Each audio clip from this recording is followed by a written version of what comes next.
On with the show.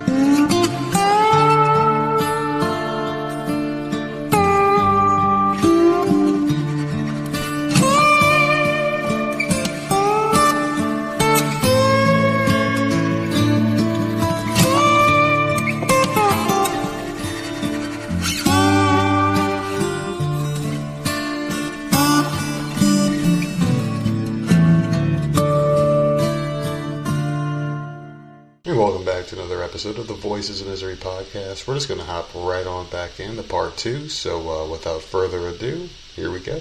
So when I was talking about getting gender affirming surgery, like a vaginoplasty, I'll say that. When I was talking about getting a vaginoplasty, you can get a canal or not.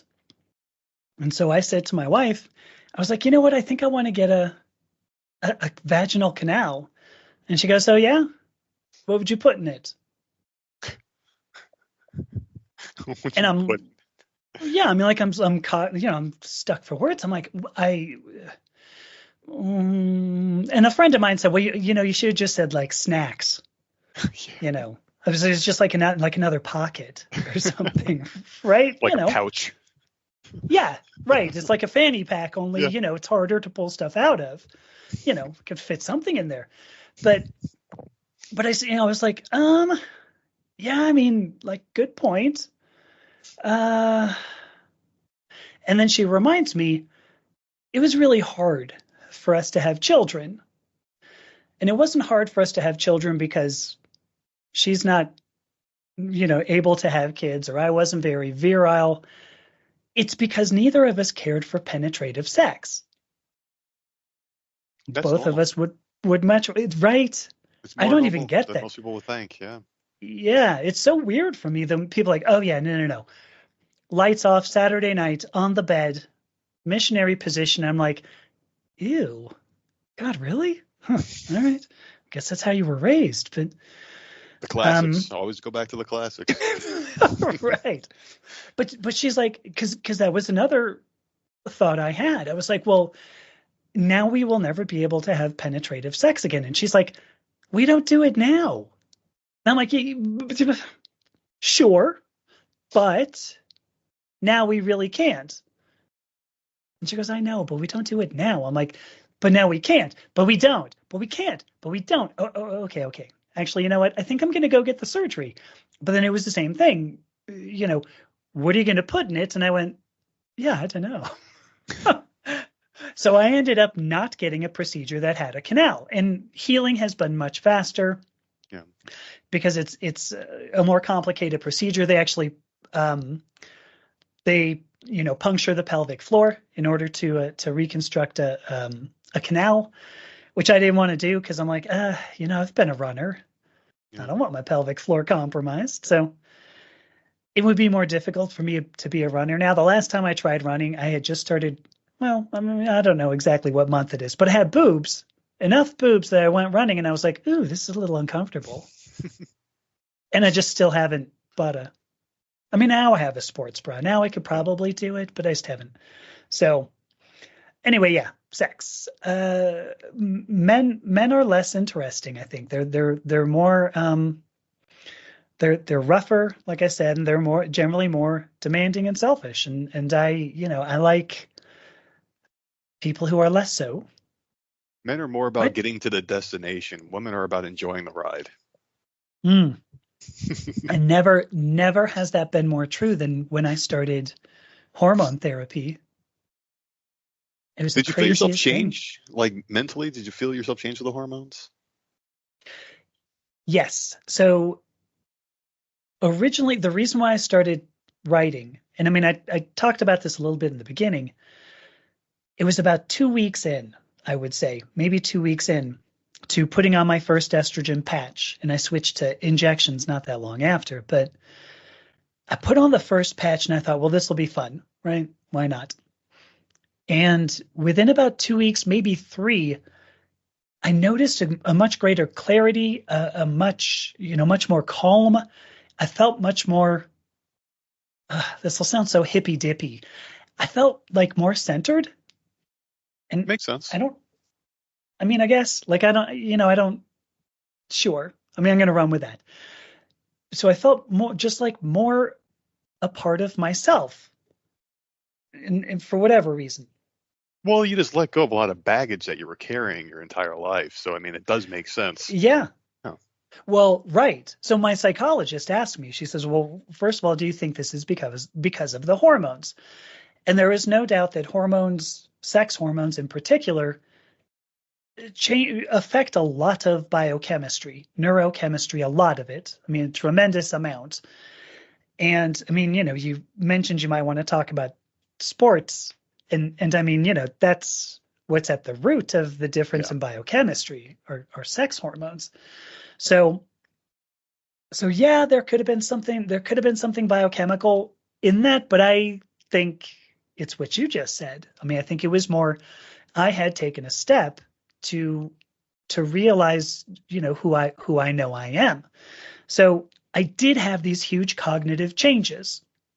And that's why I wanted to start writing about it. I wanted to do that research. Why would I have changed this much? How could I have changed cognitively that significantly? And one of the biggest differences was that I started feeling emotions. I really hadn't felt them before. I mean, other than anger. I mean, I got angry.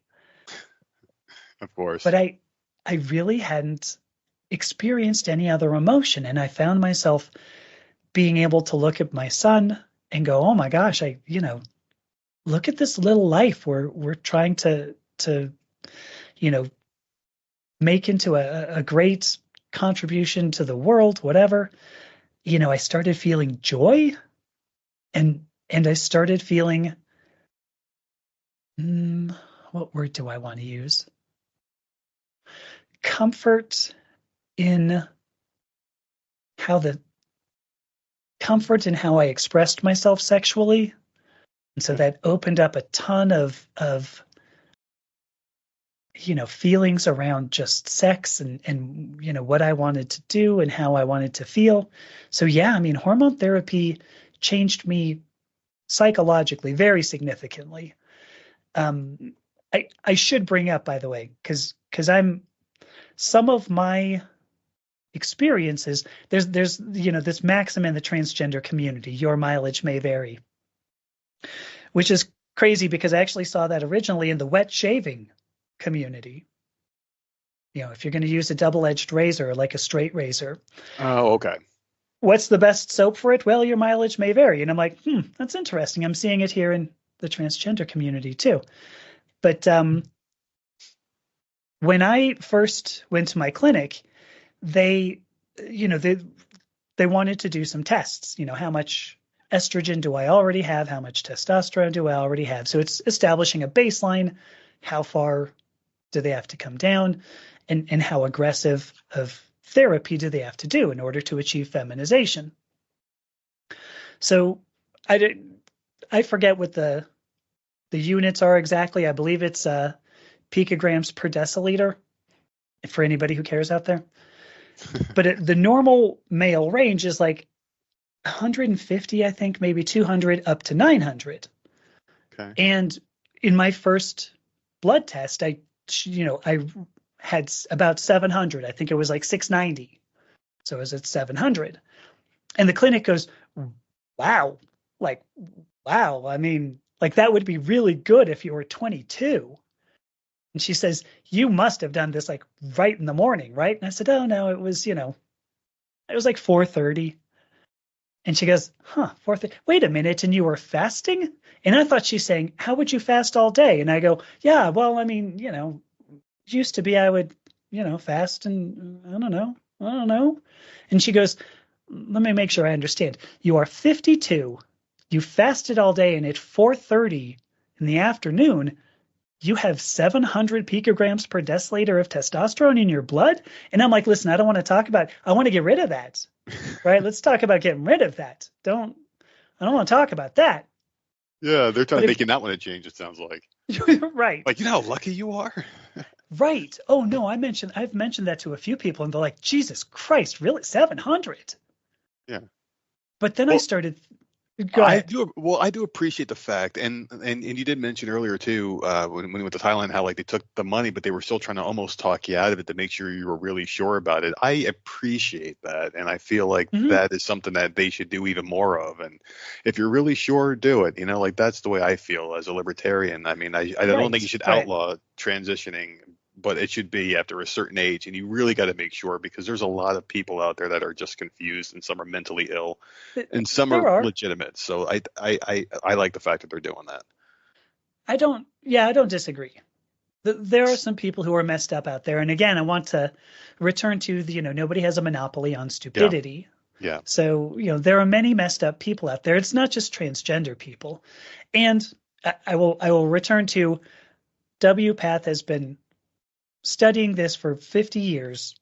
We have a lot of data around it. And all the WPATH guidelines exist because of all the research that's been done. And I know you can say, well, God, the Cass report only went back 8 years. Yeah, 8 years. And Hillary Cass was like, yeah, that's more than long enough, right? Because now you have kids who have gone from 10 years of age, prepubescent, to postpubescent. 8 years. And it followed something like 2,000 doctors, not patients. And then when I bring up WPATH and I say, well, they've been doing this for 50 years, people go, yeah, but that's like a political group. They believe in transgender people.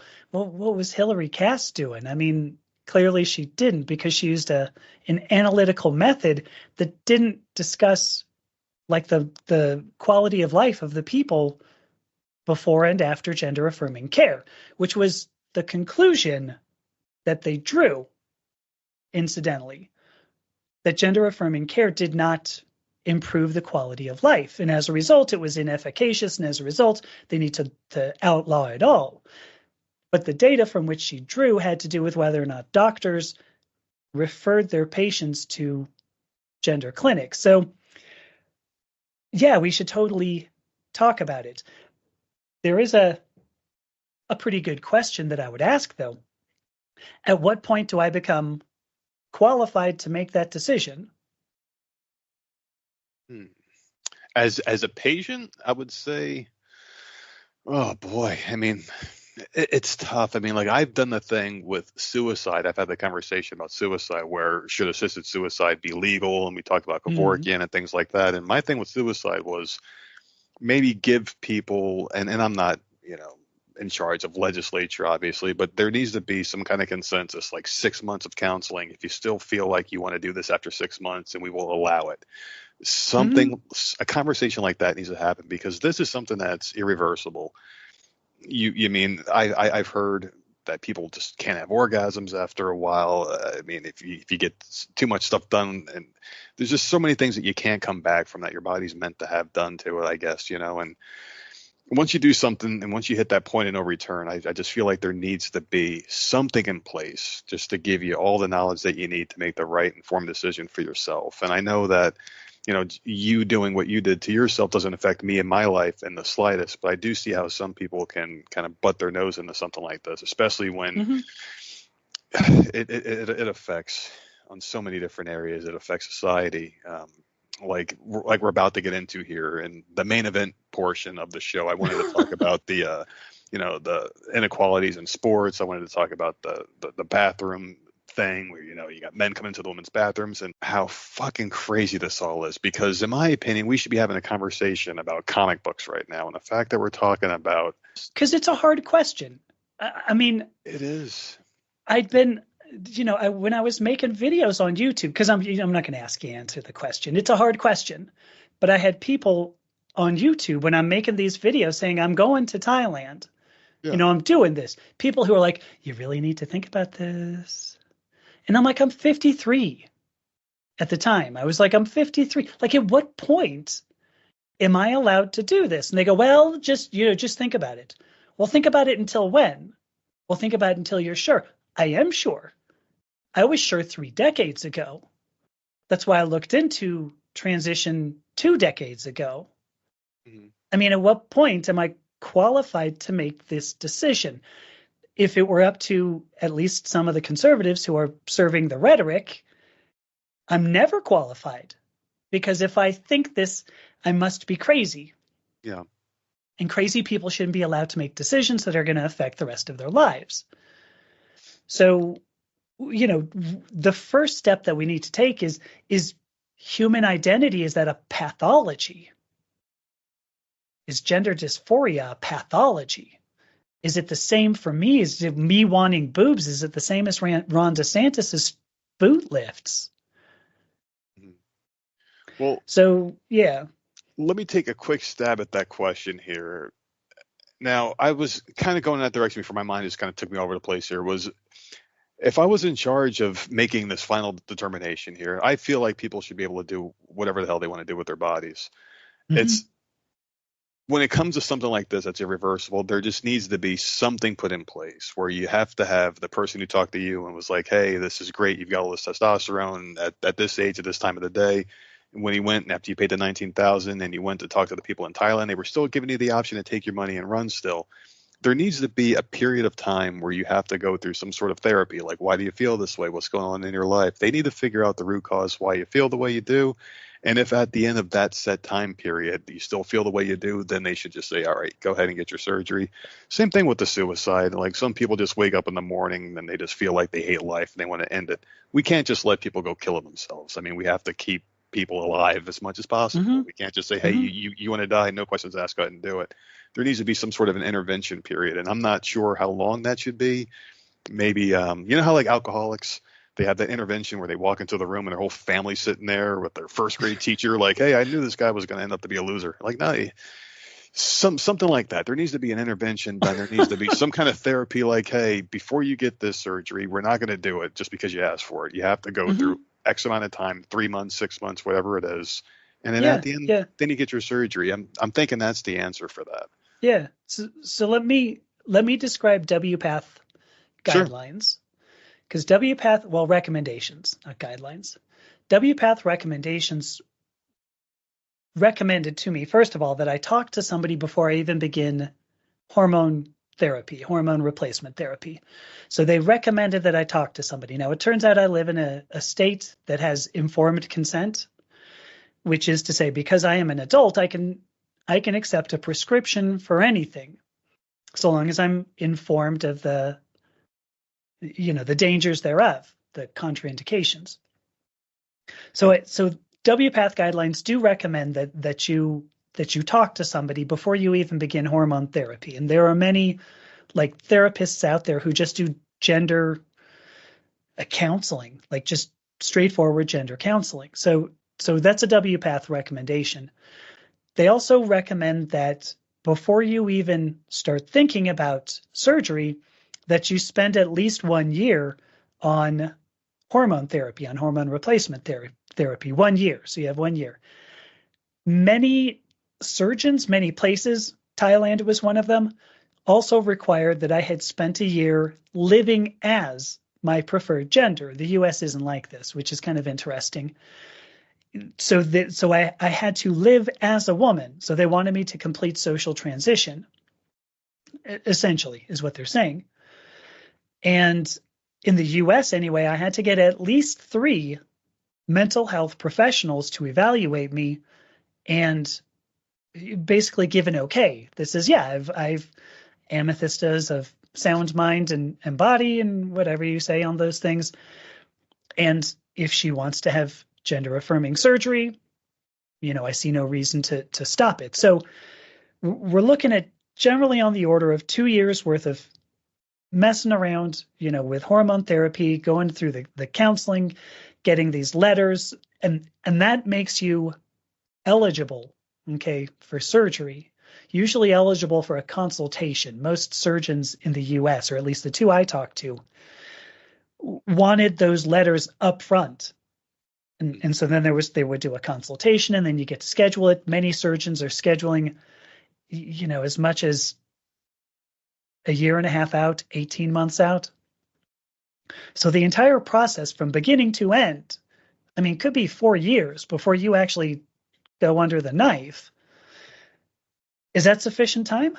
I think, and now you know what, I may surprise you here. I think that's excessive 4 years? I think that's a little excessive here, because let's say if I do too, but you're honest to goodness, let's say if, I can't live in this man's body. I hate looking at my dick. I hate all these things. If you have to yeah, live with that for 4 years, that for self-hatred, 4 more years, right?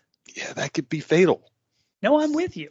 So there are, you are able to take some of these steps, right? I mean, when you begin hormone therapy, that is a big step. When you do social transition, it's a big step to be able to look in the mirror and say, okay, this is the person I wanted to bring out into the world.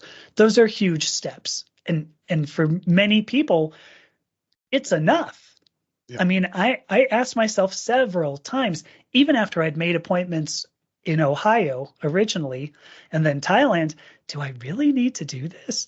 I mean, I have pages and pages in my journal, 8.5 by 11 sheets. What is it? Yeah, 8.5 by 11 or whatever. Sheets and Sounds about sheets right. of journal that I'm like, do I really need to do this? Why do I need to do this? So there's a lot of red tape around it. And I want to make it clear too, it's so much easier now than it used to be.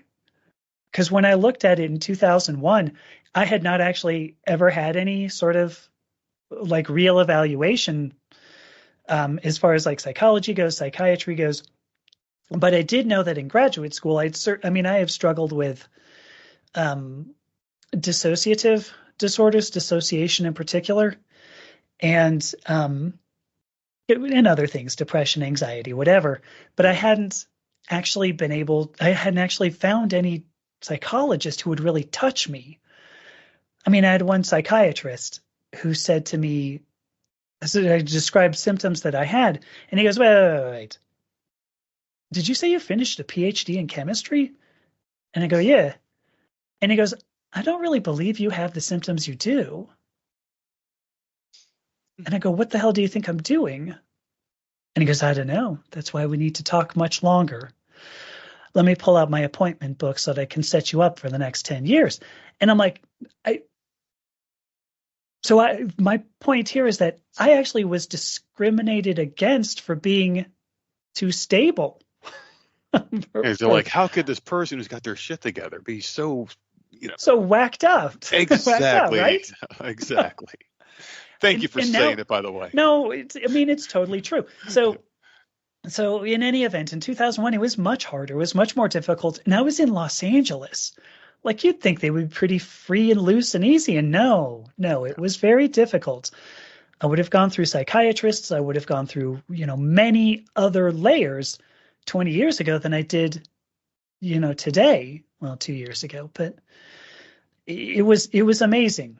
It was amazing. And what's kind of funny is now I have transgender people who come to me and they go, gosh, look at you. You don't seem really whacked out.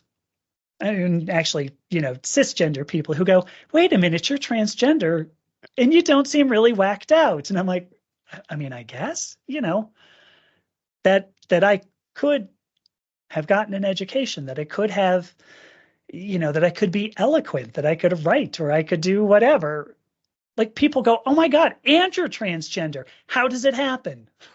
You see, like, that's all it takes is a little bit of reaching across the aisle and shaking the hand of someone that's not on your team. But right. You want to know what really gets me about this is because from my point of view, what I'm seeing on TV, because I don't have exposure to trans people. I mean, you're the first person I've talked to since the last one I had on a couple of years ago. Right. But so my experience is seeing on television, you see the drag queen story hour, you see the children, they're grooming, they're putting it to stuff in the schools. And, that is happening in some schools. It is happening. You can't deny it. You can see it with your eyes. But the thing is then you got the other side here and people like yourself that are not shown. You see the craziness in the media. And those are the ones that are telling you, hey, Pride Month this year. We all got to show Pride. But then let's show also the crazy shit, the thing that's going to piss off the other side, not the normal people that had these experiences that grew up this way, that are probably against the shit that we're putting on television anyway. Right. You brought up nuts bathrooms.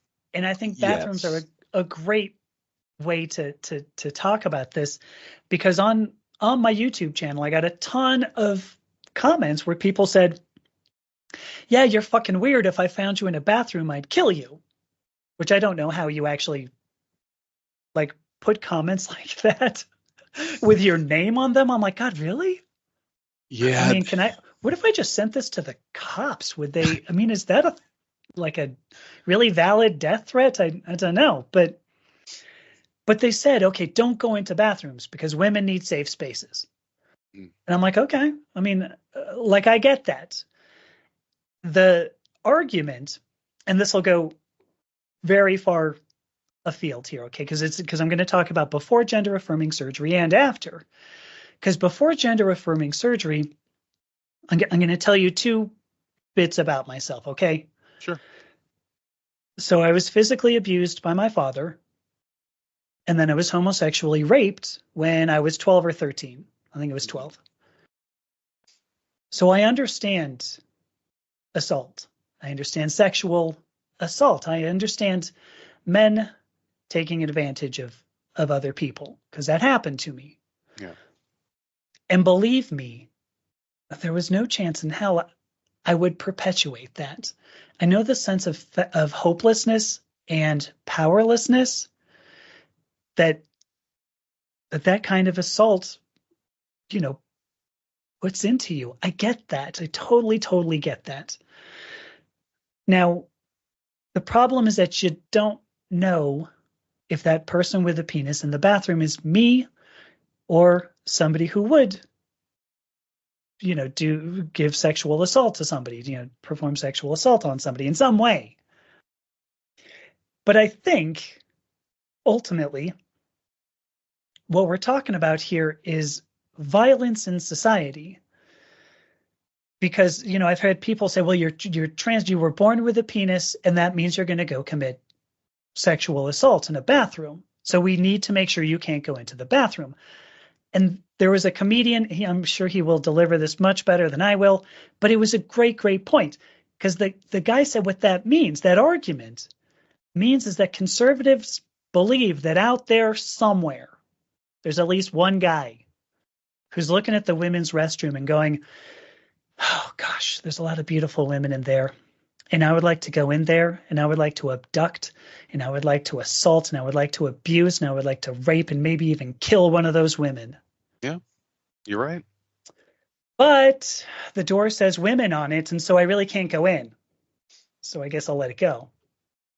Like, there's nobody who does that. There's nobody. If you're the kind of person who's going to have the thoughts that turn to rape, abduction, abuse, murder, yeah, a fucking word on the door is not going to stop you. And if you're and just predisposed to be, violence, it'll come out eventually. It may not be that moment, but it will come out eventually. yeah, and not to mention, I don't remember the exact statistic, but I believe it is somewhere on the order of above 60% of assault happens in the home. Yeah, it sounds about right.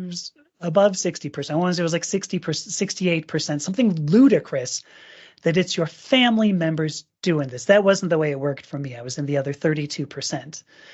But as a result, I mean, we if we want to police transgender women going just to go pee, it's sort of like, well, should we really address violence first? Especially, should we look at the 2/3 of assault that occurs, sexual assault that occurs? Should we look at that? Because really the answer is no. I mean, that's what conservatives are saying. No, the problem's me. And so actually, after I had surgery, I posted a video where I said what I just did. I have been assaulted. I understand this. And I'm actually glad now I have no penis. I can go into a women's restroom, and I know really good goddamn well that I cannot commit the assault that other people who have borne that externally presenting XY genotype have done. And yeah. I know maybe that sounds foolish, that I'm like, not only have I made myself feel better, but I hope I've made other women in the restroom feel better. Maybe that sounds stupid. No, it doesn't sound stupid at all. But the thing is like, how can you prove that to a woman? Because some people don't present it as well. Right. And they'll show up in the bathroom, and you'll see. Did you see the GameStop video? It's ma'am, and the guy's like, "It's ma'am," and he's screaming at somebody. It was a video circulating around. Mm-hmm. No, I remember it. But like, if someone like that walks in And the woman's like, "Hey, you got to drop trout so we can see what you're packing or not packing to see if you're allowed to come in here." It just opens a door, I guess, for that kind of It scrutiny. really does. And I guess, it really does. So here's the response. When I made that video, when I said, listen, I have made the world safer for your wives and daughters, I had somebody who railed and just ripped into me, railed against me. And I'm like, so I ended up making another video because what she said was, no, once a male, always a male. You are predisposed to sexual assault because you were born with a penis. It was a woman who said this. And I actually got it a couple, but both of them were from women, which was interesting. And so I made a video and I'm like, so it reminded me, do you remember back in, I don't know how old you are, but in the 80s or 90s, there was an NRA commercial, and it was Charlton Heston who was saying, guns don't kill people, you damn dirty ape. Yep. People kill people. Yeah. People do you kill remember? people. Yep. I saw that on a bumper sticker recently with an NRA logo, and I was like, oh my God, it's so old. But I was reminded of that slogan because these people were saying once a male, always a male. And I said, well, wait a minute. So what you're saying is not that people assault women, but rather that externally presenting XY genotypes assault people. I mean, I have no tool. I have no tool to commit assault. I cannot commit assault, right? I mean, like that seems pretty cut and dried to me. Yeah. But the people who responded said, no, because you have an XY chromosome, which is bullshit, incidentally, and we can talk about genetics if you like, but they said because you have an XY chromosome, you are going to go into women's spaces and assault them. And I said, well, doesn't this turn your NRA slogan on its ear? Because now you're saying it's not that people assault people, it's that externally presenting XY genotypes assault people. We're blaming the tool and not the person using the tool. Because you can't have it both ways now, can you? Oh no, I'm following you here. Definitely, like a pre and post operation, I guess, is what we're talking about here now. And yes. if you come in before, then you have the penis, and you're just there's opportunity for rape to happen as opposed to afterwards. I get it there, but and I guess to raise a solution for you here would just be to have a third bathroom. Like why can't, because Walmart has it. If you go into a Walmart, you go into the back, they'll have the men's bathroom, one's bathroom, and have a family bathroom. Why can't we convert the family bathroom into everyone bathroom or other bathroom like that? I guess that would be my solution for that. Apparently, and I mean, I haven't spent a lot of time in Europe, but apparently in many places in Europe and Asia, they just don't have more than one stall in the bathroom, which seems to solve that problem, right? I mean, if you're like, well, I'm going to go into, if you don't have 5 people in the bathroom, because you can't, because there's only one toilet and sink. I mean, it seems like that way. It just seems like there are much cleaner ways of addressing this than, let me make sure I legislate somebody out of existence because it's possible that something weird could happen. And I will not diminish the possibility that, yes, that could happen. I'm sure that there's been some man out there who's like, this will really improve my chances of getting laid. Well, some people, there is a sexual satisfaction some people would get by being somewhere they're not. They just, there's something, I forgot what the exact terminology was for it, but it's like you like to be seen, you like to be around others. Just like the one, there was a story about this one transgender person who went into like a woman's sauna and they had their balls hanging out and they just liked to be seen. They had an erection, and when the woman grabbed her daughter and left, and it was all over the news. So, some people it's a voyeurism. Yeah. Form of voyeurism. Yeah. So it's, in exhibitionism, I mean, but that's the same thing as like, what was his name? R.D. Johnson on Laugh-In, with his trench coat. Yeah. Yep. The old gag. Yeah. Do we outlaw trench coats? Because R.D. Johnson exists? Yeah, that's a tough one. I don't know the answer to it because you can't go around cup checking everybody. I mean, like, what are you gonna have like a guard at every bathroom in the country? Like, all right, you gotta let me take a peek before you go in there. Right. So it's It's I a mean tough it's thing to regulate. it is, and it seems like there should be easier rules. I mean, there was one, I wish I could remember that there was a television show, and I wish I could remember what it was, but they only had one restroom. And it was just everybody goes in there. And I know that there were scenes in the television. Somebody else told me this. I haven't watched much TV in like 20 years, but somebody told me about this, that there were the men and women, that there were scenes where they're like washing their hands, So how you been doing, Judy? Oh, I'm okay, Jim. What happened? How's your case going? Maybe it was a lost show. I don't know. But I mean, that seemed to work. I mean, admittedly in Hollywood, Yeah. but if it was just absolutely obvious, because like I've been in men's restrooms too. And I think if a woman walked in, like men would get super freaked out. Many of them would. Like I would have. I would have been like, "Whoa, what are you? Like I'm trying to pee standing up here. Yeah. What are you doing? Why are you coming in? You have to sit down." And I'm peeing standing up. So can you beat it? Like leave, not while I'm trying to stand peeing standing up, So thank you for going along with me on that. That was a terrible joke, but Oh, no. Yeah, leave it in. But so it's anyway. I mean, there's got to be a better like way to address this. Like it's a bathroom issue, not a. And it really, like, honestly, to me, it comes down to violence in society. There are some people willing to commit violence in order to get laid. Why? Why is our society like that? Why would we allow that? Why is that even like close to acceptable, particularly in 2/3 of the cases of people who are like that? Mm-hmm. Why? Why are we not talking about that? I don't know. It seems like we're leaving a lot of things just unspoken, and we only focus on certain things that just cause division. Right.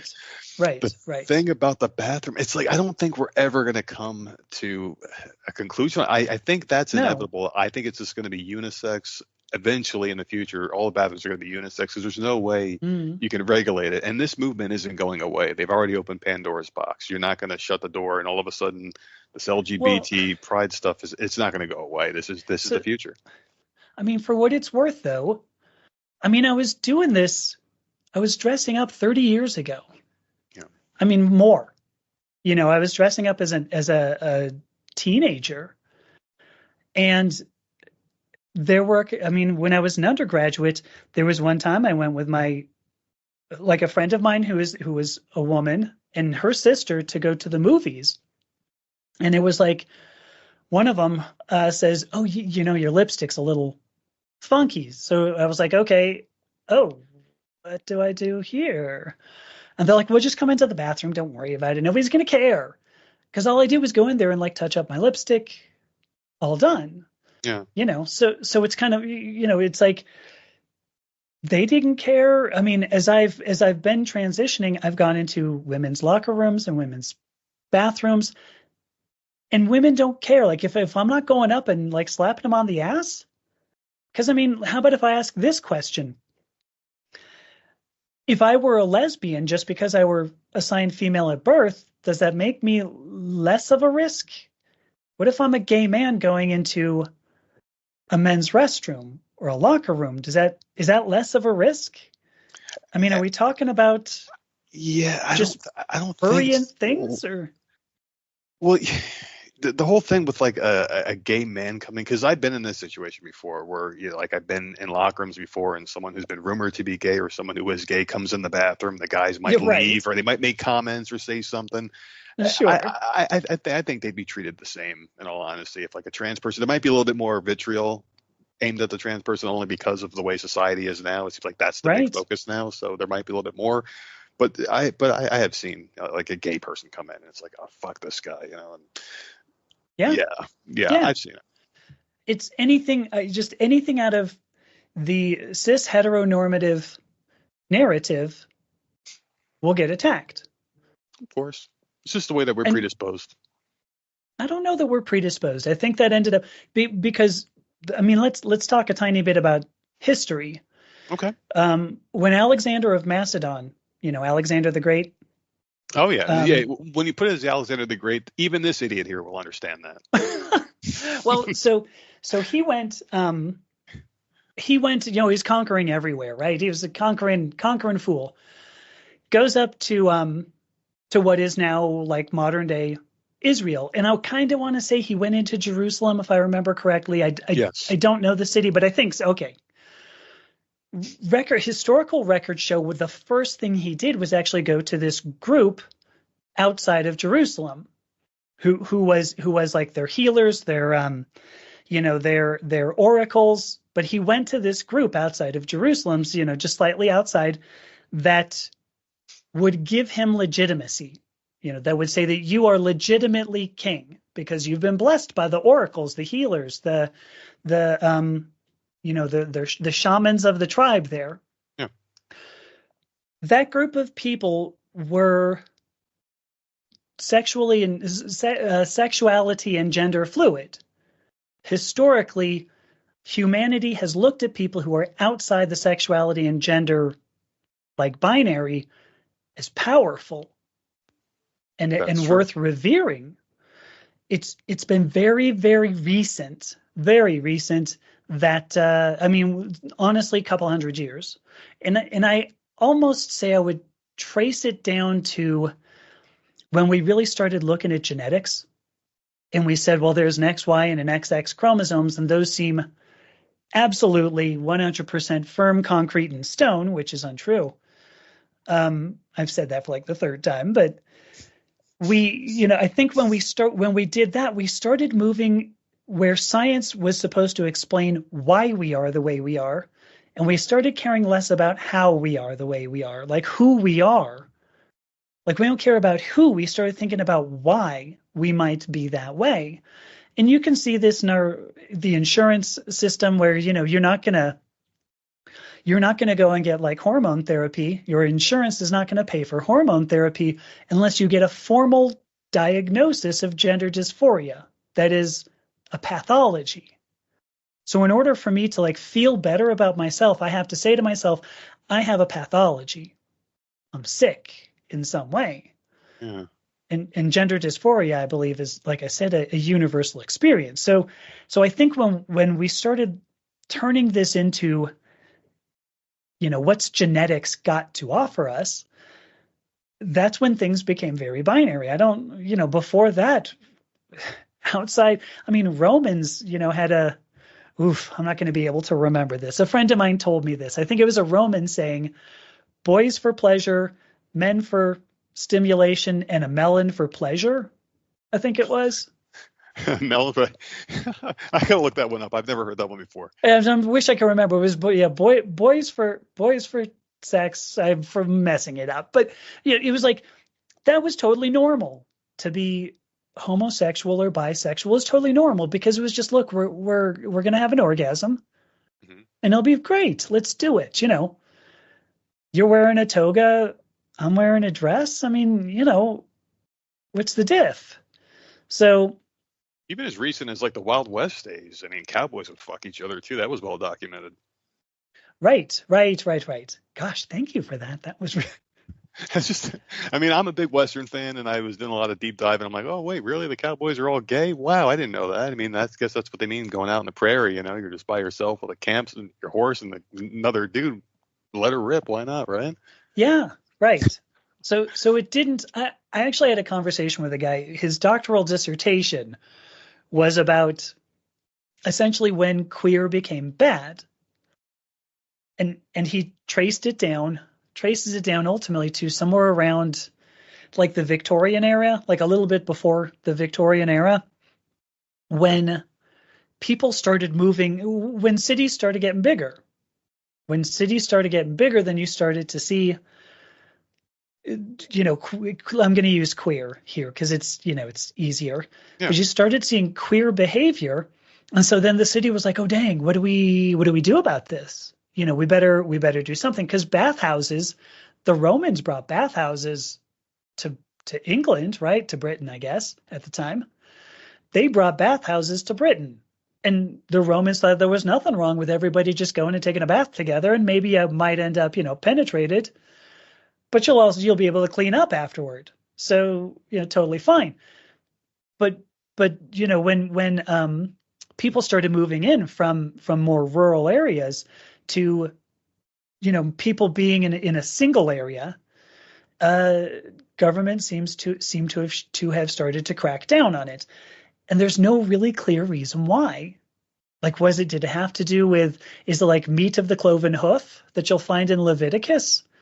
Did it have to do with, pigs are actually dirty and so you don't want to eat that because you're going to get, I forget the name of the disease now, but, the parasite that you find in pork.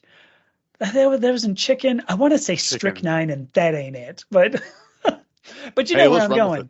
Yeah. Yeah. Strychnine. You get strychnine from pork. But there are things that are in Leviticus, it's parts of Mosaic law that just have to do with hygiene. Did God really say, look, I want you to cut off your foreskin? Or was that just a place where a lot of germs and other ooky schmutz, that's a technical term, I'm sorry. You may want to edit that bit out. But, do you end up with a bunch of ooky schmutz under your foreskin? And so it's actually healthier just to cut those off. I mean, there's Mosaic law that plays into hygiene. And anyway, did that happen in pre-Victorian England? It's not entirely clear what happened. Just all of a sudden, queer people went, ooh, that's queer. Ew. That's an interesting rabbit hole to jump down. When the hell did it become such a crime to be queer? When did that happen? It's yeah. And I'm wondering, what was the catalyst for that? Was it religion? Was it Christianity that became the dominant religion? Because, people always point to God hates, the F words or whatever. Mm-hmm. That's what you see nowadays. So I'm wondering if religion had a big part in it that was passed down through generations. Like, hey, this is what we believe in. This is what you believe in. And you just raise a bunch of people that think it's wrong. I wonder if that's how it happened. Yeah, I mean, honestly, I think the answer is no. And I mean, I can give you this guy's name if you want, reach out to him, but Absolutely. To them. But yeah, I mean, because I asked the question, I was like, well, then what caused it? And he's like, they were like, nobody knows. That's my dissertation, is I did a bunch of research hoping I would be able to say definitively this is what happened. But it just seems like sort of organically we went from gender fluid's fine, homosexual is fine, to, hey, wait a minute, let's at least put some boundaries around that, to now what we have today. And, you brought up religion. It's fascinating to me now to see, people use the Bible. So they say, see, God created man and God created woman. And that's what, that's why there's XXXY. And I'm like, hold up. Am I understanding this correctly, that we're going to use biblical scripture to justify biology? I could see it going the other direction, that you go, look, we have something scientific here. And they go, oh, yeah, right. You got strychnine from pork. Fine. Don't eat meat of the cloven hoof. Yeah. Somebody out there is going, it's not strychnine. Yeah. Some fact checker. They had to figure it out 5 minutes ago. We brought it up. Yeah. They knew. They were screaming. But, I can see it going the other direction, where you go, sure, this makes sense why you ended up with some bits of Mosaic law. But I think what we see today is now people using scripture actually to enforce things in science, where, we've recognized two men can't have a baby.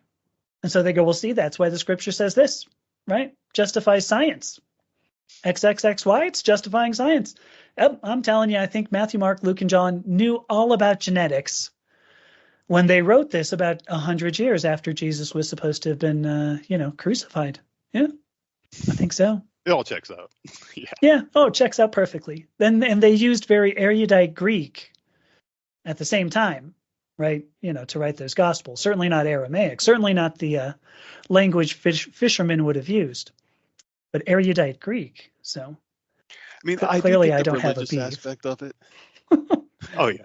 Well, I do understand the religious aspect of it, but I hate the fact that a lot of these religious zealots will sit there and they will point to God for everything, and they will use it as a weapon to prove their point. They don't use it out of any good nature. It's always just to prove, just to be a dick. Let's just say, let's just be an asshole. Just to look down on other people. They use it to prop themselves up, put others down.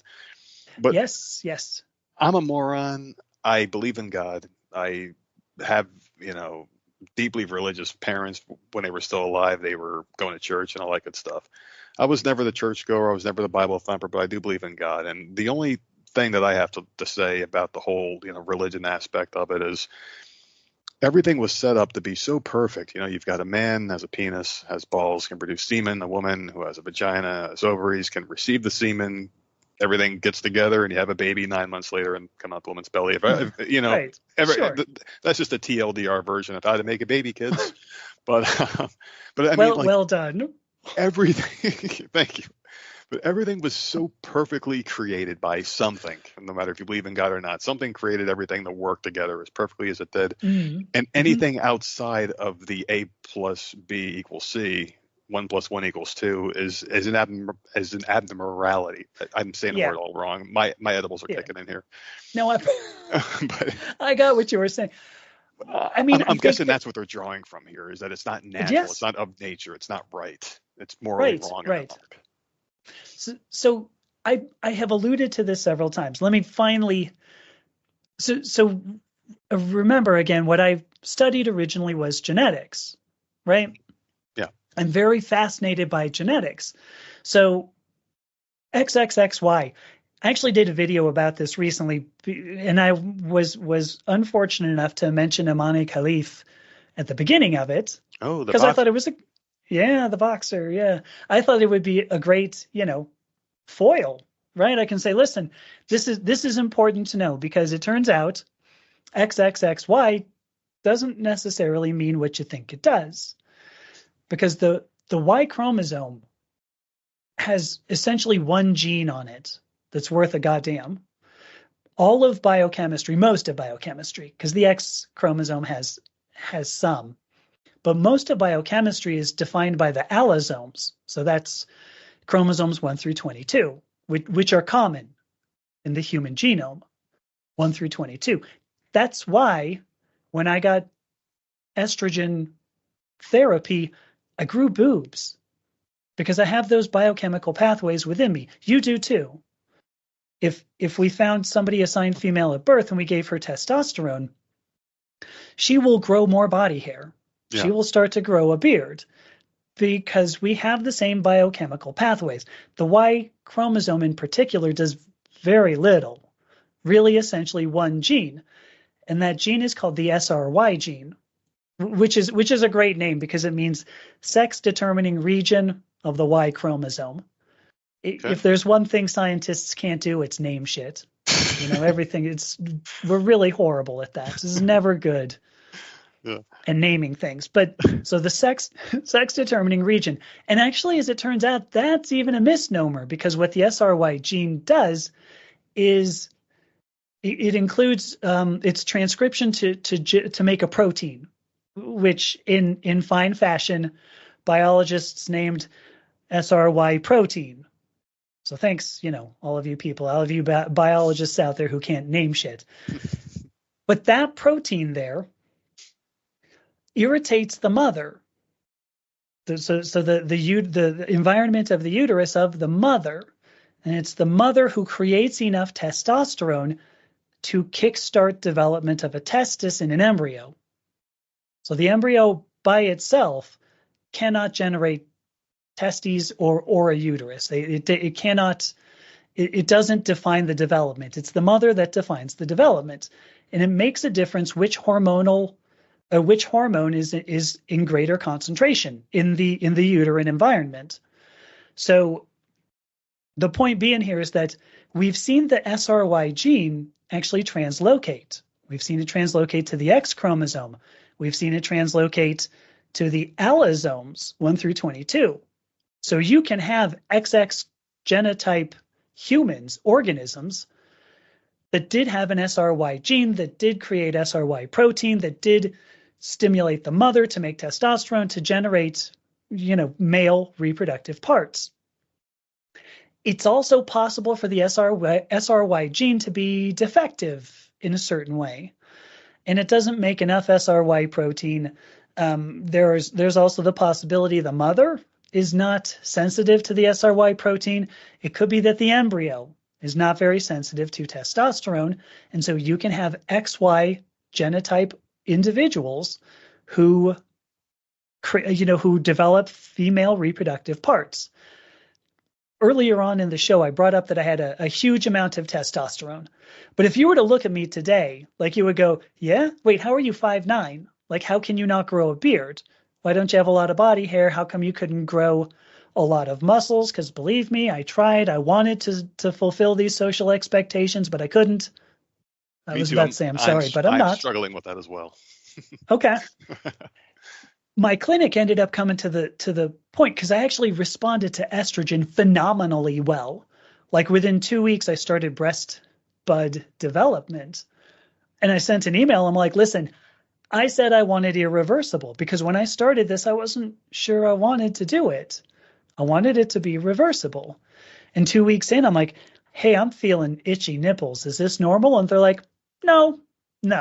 Usually that's a 6 to 9 month kind of affair. And I went, well, what the flying? And then later on, we pieced together a couple of points and said, well, okay, so I've never been particularly masculine. Despite having a huge testosterone, I probably have a partial androgen insensitivity syndrome, which is an intersex characteristic.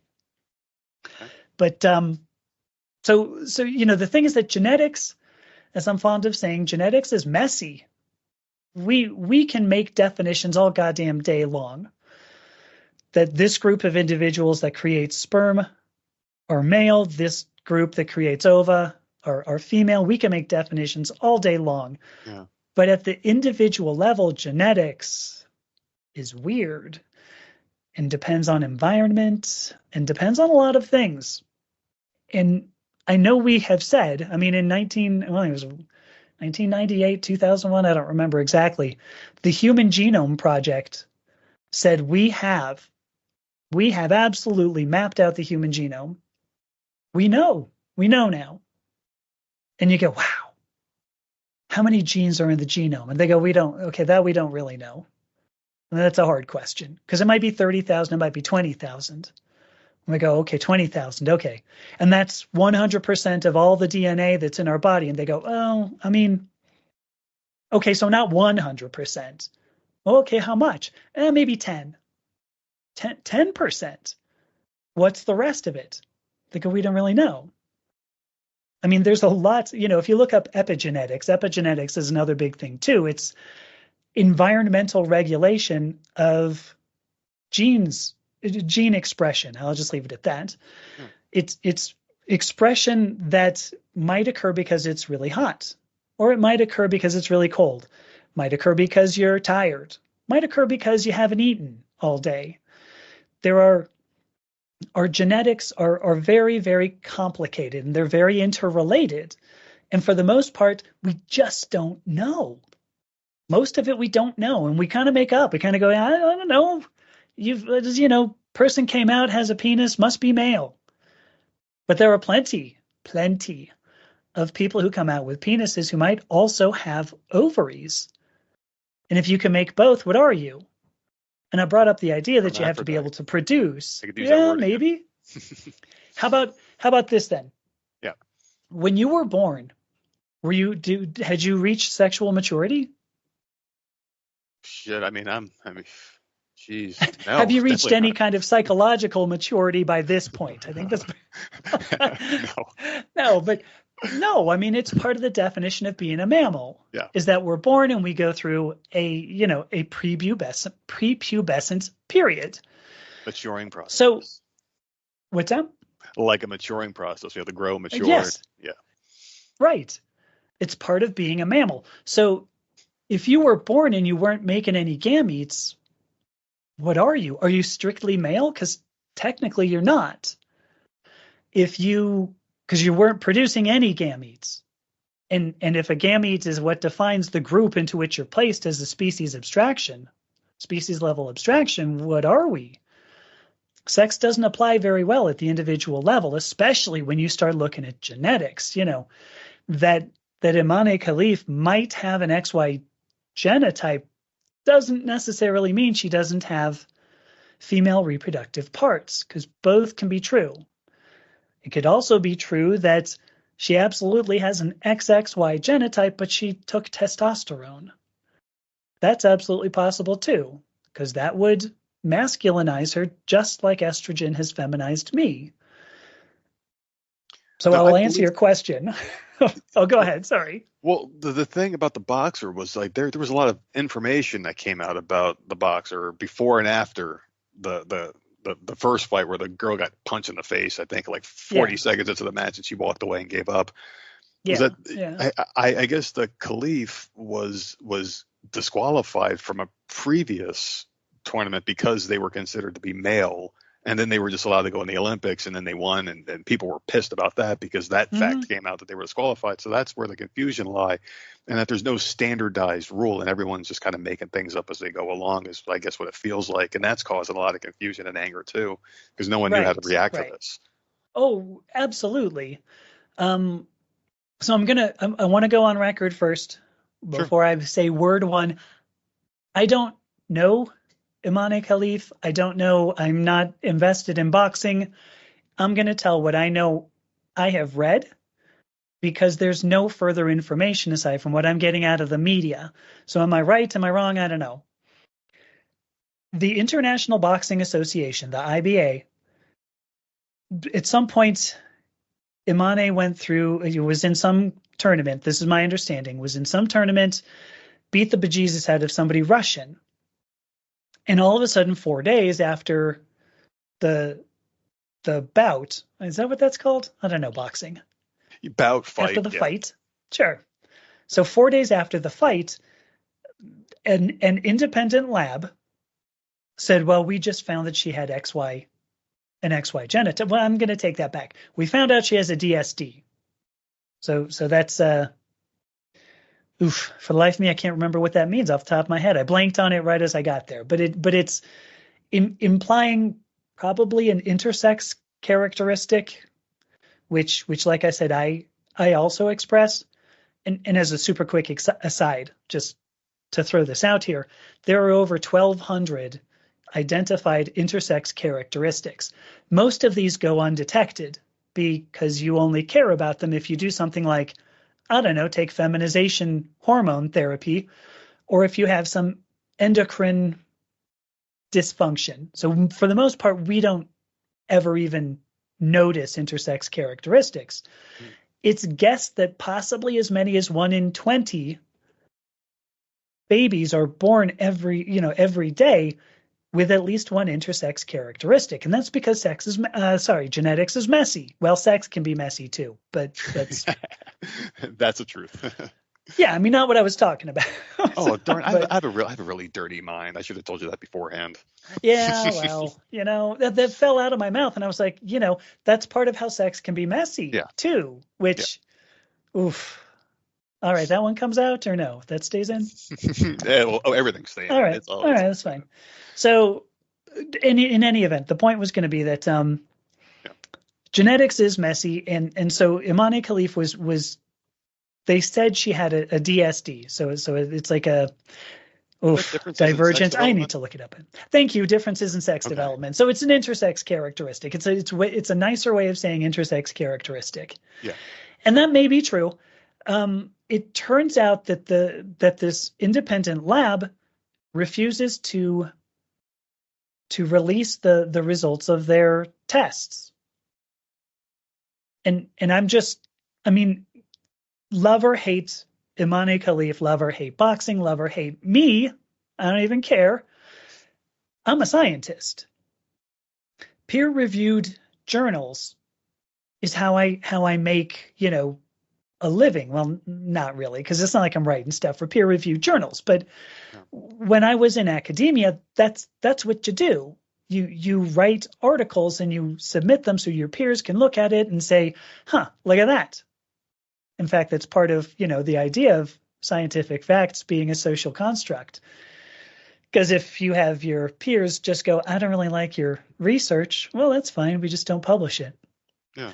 So, but I'm moving past that. So, but what you do in every peer-reviewed journal article is you publish a protocol, and then you publish the data, and you publish your analysis.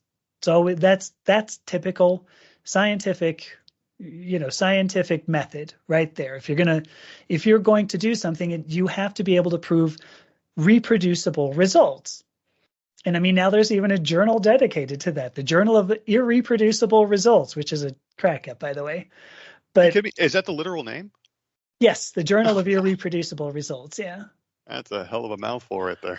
Oh my gosh. Now it's funny though. Well, because when I was doing research, even as an undergraduate, there was something there. I remember there was something I did on the project I was working on that I was like, oh my God, this is awesome. Look at this. This is so awesome. And really, I had done some microscopy and I was like, wow, look at how cool that is. And so my advisor goes, yeah, do it again. And I couldn't.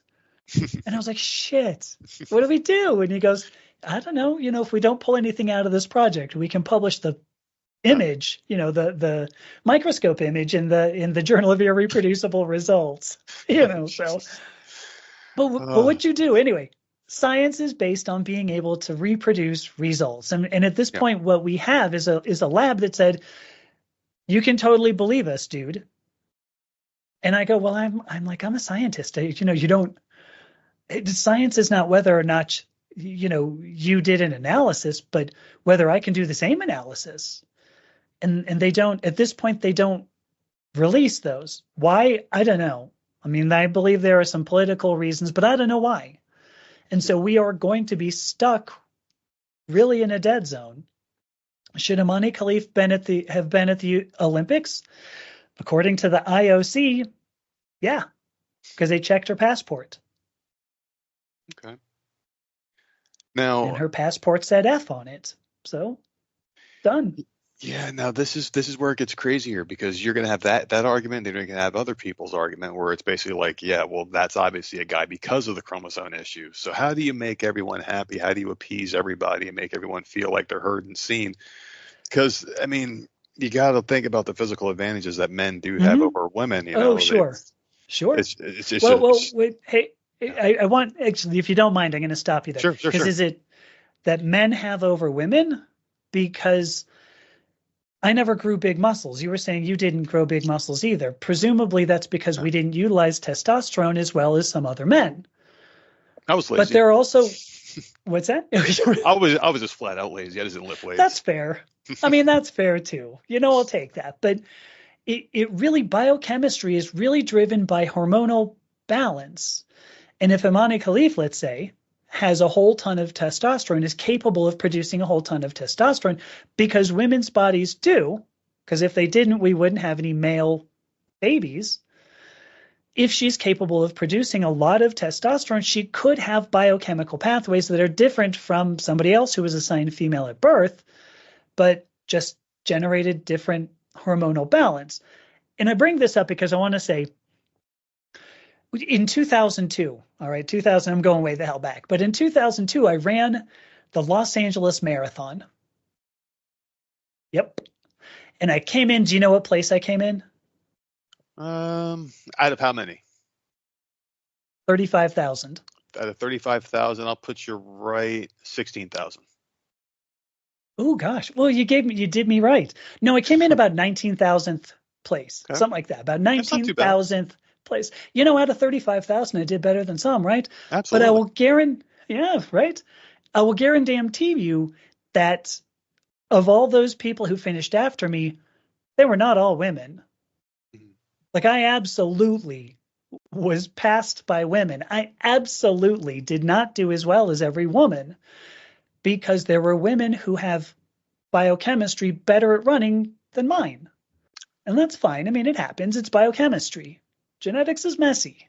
Biology is messy.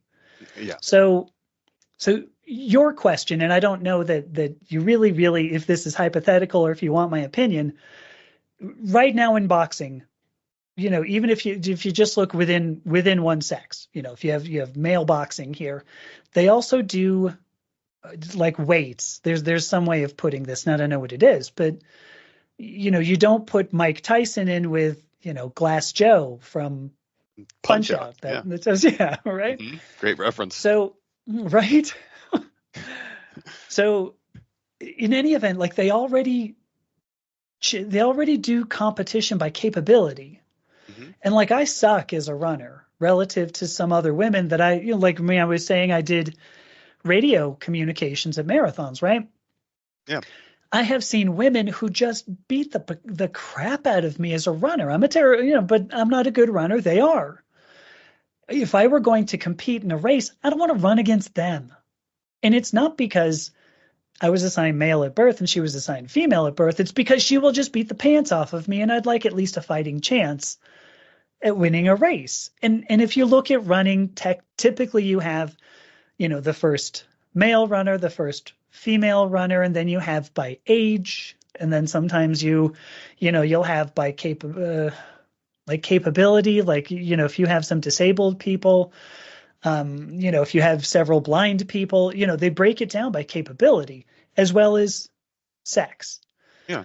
And so I would rather see competition be like that, because I think we've gotten to a point, and I think this brings up an earlier point about science where, like you go to the Winter Olympics and you have people skiing the moguls, right? Yeah, and it's like the difference is like hundredths of a second. Mm-hmm. And that becomes like a crapshoot. I mean, that becomes luck. It took skill to get to the point where you're differentiated between, with hundredths of a second. But at that point, when it's hundredths of a second, like, is it really strictly skill? I mean, you got to the Olympics, and that's awesome. Must mean skill. But Absolutely. after that, is it? I mean, or is that ultimately luck that you go, well, I hit one mogul slightly poorly. It rained the night before, I mean, so I don't know. I guess I'd have to add to that. I mean, why don't we just do something based off of the testosterone levels then? Well, why don't we separate people by that? Because before we had men league and women's league, and that was it. But now we've got this third thing that's happening now. Mm-hmm. Why don't we just do it by testosterone levels? Unfortunately, though, I would guess that many of these women, most of these, females who beat me at running, if you check their testosterone, I bet you would have been lower than mine. They just have biochemistry that's better than mine for running. Were you training for this?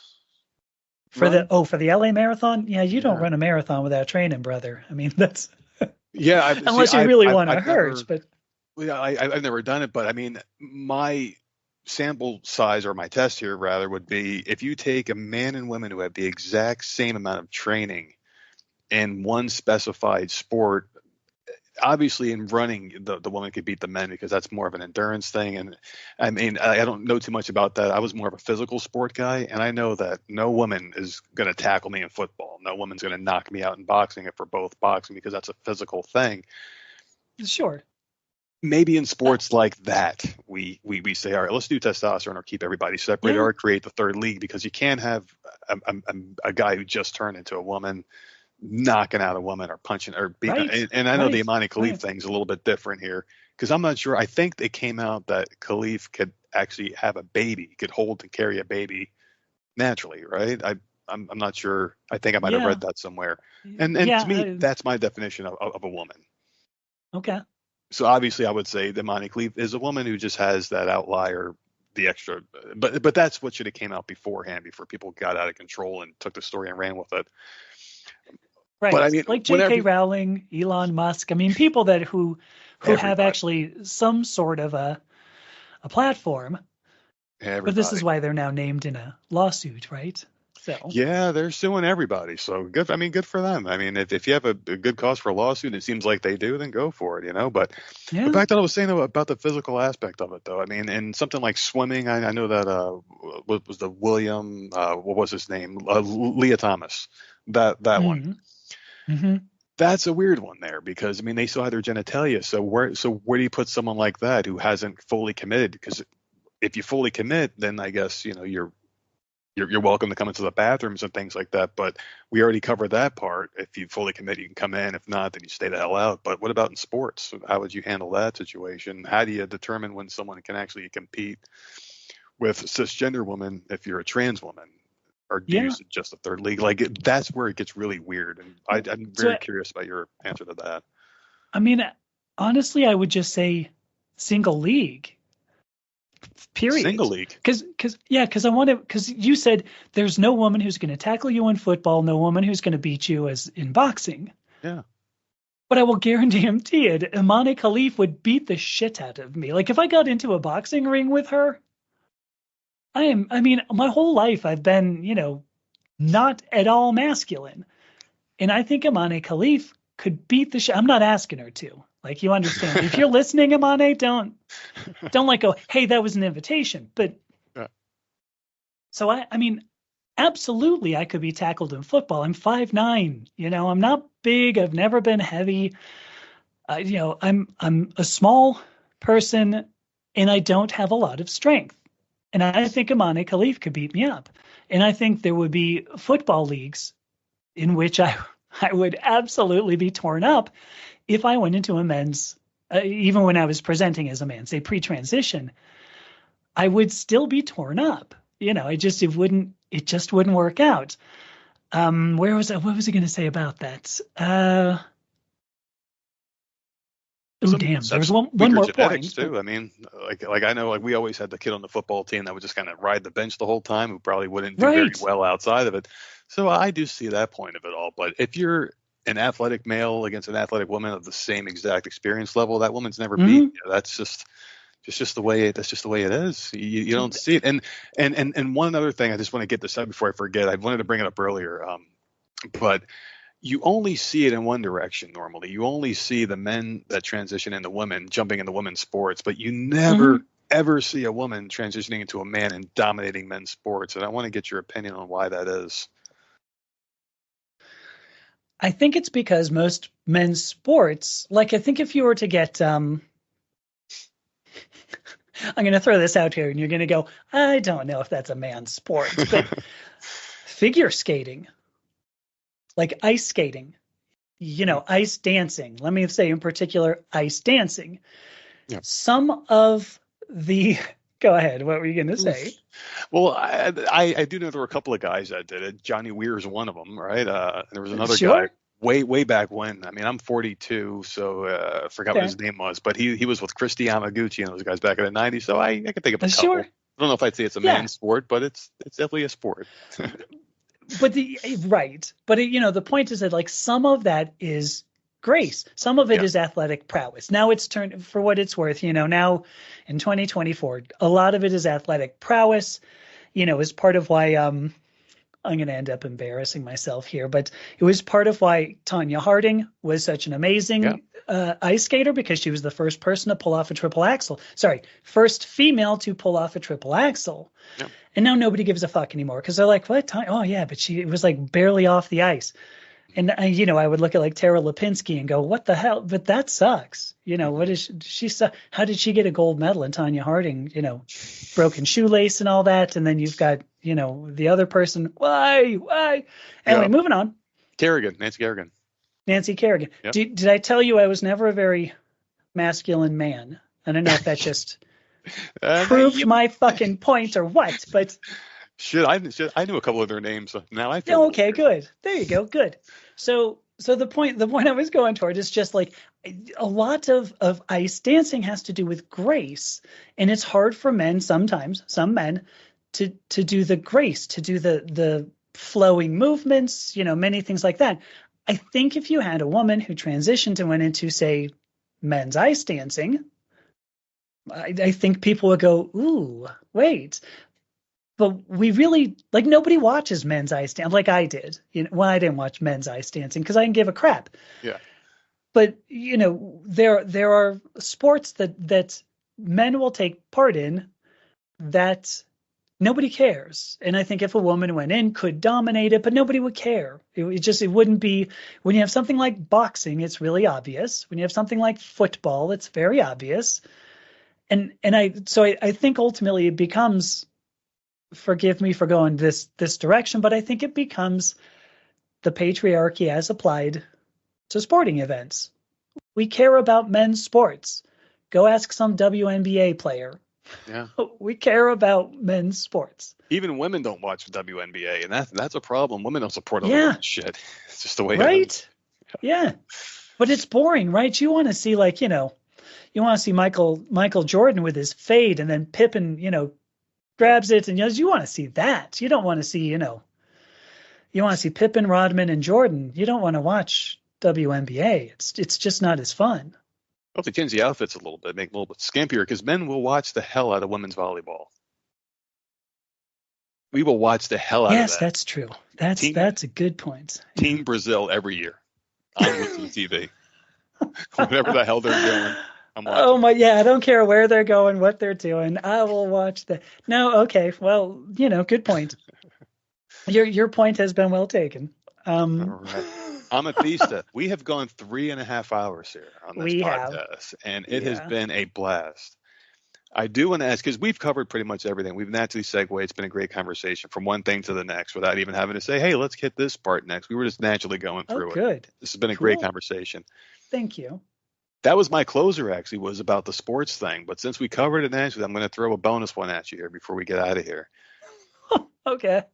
Where do you see this all leading? Let's say if you had a crystal ball and you could look 10 years into the future. Where do you see the movement and the momentum that the trans, LGBT, HIJK, LMNOP community is headed? Where do you see it all in 10 years? Do you see this being a fad, something that's going to just fizzle out after this next election? Or do you see this as a movement?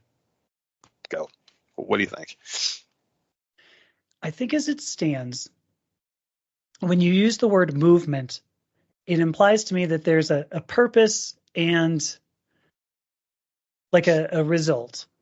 And as far as I'm concerned, I don't believe what I'm looking at is a movement in either direction. Like I said, I feel like it's a gender ideology is good, okay? Gender ideology is bad. I don't think that there is a uniform set of thoughts.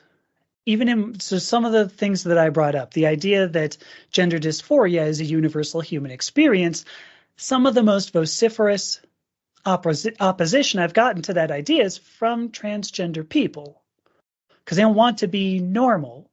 They want to be special. They don't want to. If I take that away from them, they're mad at it. I've also talked about, if something is a universal human experience, you think that would foster equality. But I've had usually older British gay men. I'm not really sure what the demographic there is, but I guess I know the demographic. I don't know why it exists, but these guys will shout at me and say, you have taken my wonderful, beautiful, loving and caring message of equality and turned it into the most absolutely worst fucking thing on the planet, you absolute cunt. And I'm like, okay, where did this... I thought you said loving and caring, because that lost the translation when you got to the C word on me there, buddy. And I recognize in the UK they use the word differently. But the point is that some of the biggest opposition I've gotten has been because what I want to do is make this normal. Like, that's my mission. My mission is like twofold. And I'm going to answer your question, but I'm going to make it in relationship to myself, because my mission is twofold. And the first part of it is to teach that every person owns his or her, every person owns their identity. And the social environment has no claim on it. None. Just like you can define your favorite vegetable, I can define whether or not I like skirts.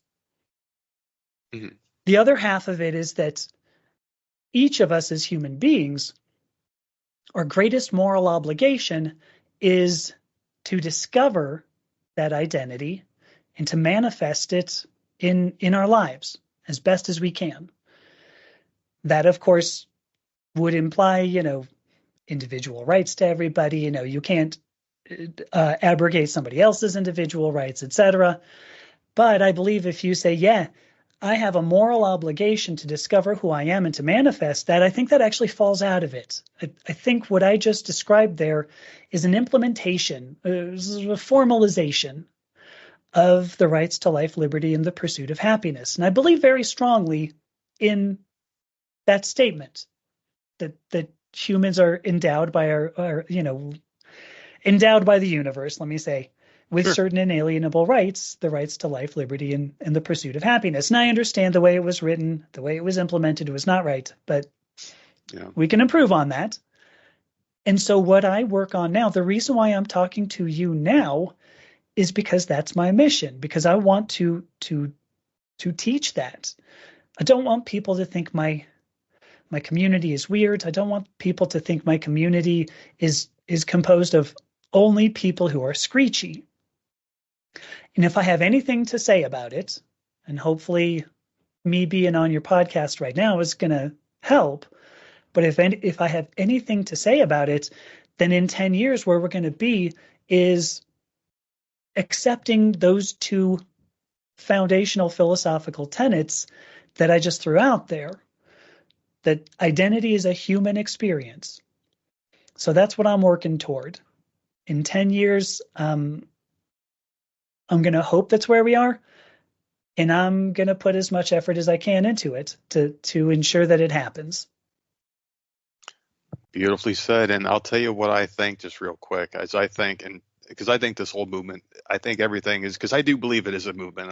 Because I just feel like the way our government promotes it, the way you see it on television, the way it's talked about, I feel like there's some end game to it, but then that's just the conspiracy theorist in my head telling me that they want to sterilize people so we don't reproduce. Bill Gates wants to shoot mosquitoes injected with a bunch of shit to kill us. I mean, right. Yeah, but like the evidence, it just feels like it's just way too heavily promoted by the people that want to get elected. Anyway, I see it as inevitable. I see a third bathroom option. I see a third league. I see that being the compromise in the end. Right. So it is going to be normal. It's just going to be separate. I feel like transgender people are going to feel almost a sense of segregation. There's going to be a movement to try to be included fully and to be considered quote unquote real women. And I think that's going to be the battle in the future that you're going to see played out in the media. Right.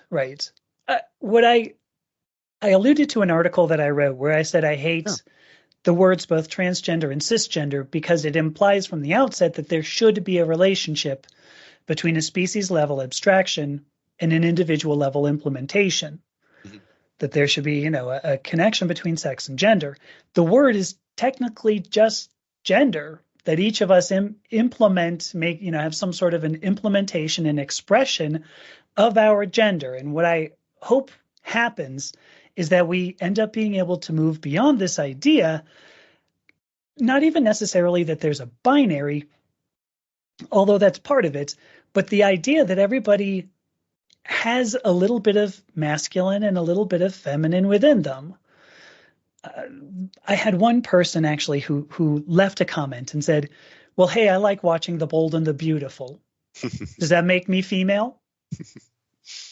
And I said, no, but that's a perfect example of what I'm saying. Actions are not male or female. Reproduction happens between males and females. If you like The Bold and the Beautiful, that's typically a feminine characteristic. But if you like it, you like it. Yeah. And so that's an aspect of your gender, and that's fine. And then he said, well, you're an idiot because sex and gender are the same thing. And I'm like, oh, okay. I mean, you just gave me a beautiful example of it not being the same thing, and now you don't want to hear it. But so what I hope we do is move beyond the idea that we have to categorize people to the nth degree and pathologize everything. Each of us engages in a human experience. And for some people, it's very straightforward and vanilla, lights off Saturday night missionary position. And some people end up named Amethysta. Yeah, right. Good callback.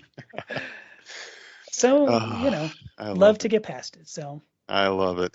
Now, I do regret that we weren't able to get into the pronoun thing, because you did say how you were getting a lot of flack from the trans community because everyone wants to feel special and they don't want it to be normal. And then it immediately made me think of the pronouns, how there's like a million of them. And I just wanted to just real quick, what do you think about the pronoun thing? Because there's like Zer, Zim, Zach, and they're making up shit just to separate themselves further from a community that I thought was supposed to be together. Don't want to create little subsections. Yes. For what it's worth, like my opinion, so I'm married to a Hungarian woman. She was born in the U.S., but her parents came from Hungary. In Hungarian, there are no gendered pronouns. Everything is an it. The coffee cup, that's an it. You're an it. I'm an it. Because it's just easier. You don't have to worry about things like that. One of the issues that we have in any romantic language was that Latin had conjugations, declensions for like many, many different things, and you ended up with 75 different ways of using the same like verb. And what I would love to be able to see, and I'm going to tell you right at the very beginning when I started hearing they, them, I was like, no, I can't do that. I can't do that because there is a masculine neuter pronoun. And I was like, pronouns don't make that big of a difference until that first person called me she. And I went, oh, I gotcha. Yes, the affirmation that you were looking for right there. It's like, oh shit, it's real. Yes. And so I would not withhold that euphoria from somebody else. I do love there's one, I'm going to throw this out. There was one person who gave me a great example because somebody said, so you're Christian. Okay. So your goddess, what does she do? And the person goes, whoa, it's a god. He. And my friend said, oh, so gender and pronouns matter. Interesting. You see, I don't believe God would have a gender. I think God would be above genders. I don't either. I agree with you. And if you look at many of the words from the Hebrew, Elohim in particular being one of them, which comes from Eloah, which means goddess. Yep. But then it has a masculine plural suffix to it. So Elohim probably means something closer to the goddess and her gods, or the goddess he, something that is gender neutral. So, Hebrew scholars have debated this for quite a while. I'm not going to solve the problem now, but I don't think we're ever going to solve the problem until our eyes shut for the last time. That's right. when we'll get all the answers that we need. I try not to go down that rabbit hole too often because it's like, right. And it's basically at the end of the day, it's what I believe versus what you believe or someone else believes. The religion thing is just, I believe that should just be a personal choice, right? What you believe in, and that is your relationship. Don't enforce it on anyone else. But this has been a great conversation. I didn't give you a good answer, unfortunately, with the pronouns. I didn't. I'd love to see language evolve, is what I'd like to see. No, you gave a great answer. And the thing about the pronouns is, I just feel like it's ridiculous. Like, I feel like the whole thing is just, I think I'm too old. I think at 42, I'm just set in my ways, and I'm stubborn. But I do appreciate the conversation and you sharing your experience and being brave enough to come on this show because I've talked a lot of shit over the years. But you got to have people come on and you got to have conversations and come to a common place. And I respect the hell out of you for what you went through and the fact that you've gone through it and you're trying to be positive and just trying to have a good influence on the community. And I hope it works out because there's a lot of crazy stuff going on right now, and just the bad apples, the bad actors are the ones getting shown on TV. Mm-hmm. So if you can help shine a positive light, make it easier for someone else that's really going through this, all more power to you. Thank you, and that's what I'm trying to do. I hope I'm successful. I'm doing what I can. Well, my prayers go to you, and I hope it works out for you. I'm going to put the links of your website, your blogs, everything, your podcast, and the description of the podcast. But do you have anything you want to plug or promote? Website, social media, anything like that? No, I mean, my personal website, you'll put amethysta.io in the notes. I mean, that's got all of my social media networks, all of my professional works, so all the articles that I've alluded to all of that is available for free on genderidentitytoday.com. And, if you wanted to make a subscription that, $2 a month, as low as that. So, if anybody out there goes, oh, I'd like to support that, then there you go. That's the best way to do it. So, but you'll find me on YouTube, TikTok, Blue Sky, and Mastodon are my big networks. I think that's about it. I don't like to do a lot of plugs outside of like the thought leadership of my articles. So.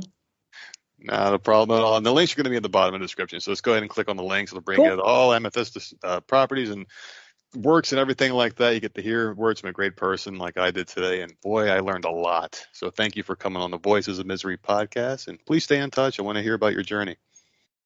Thank you. I appreciate that.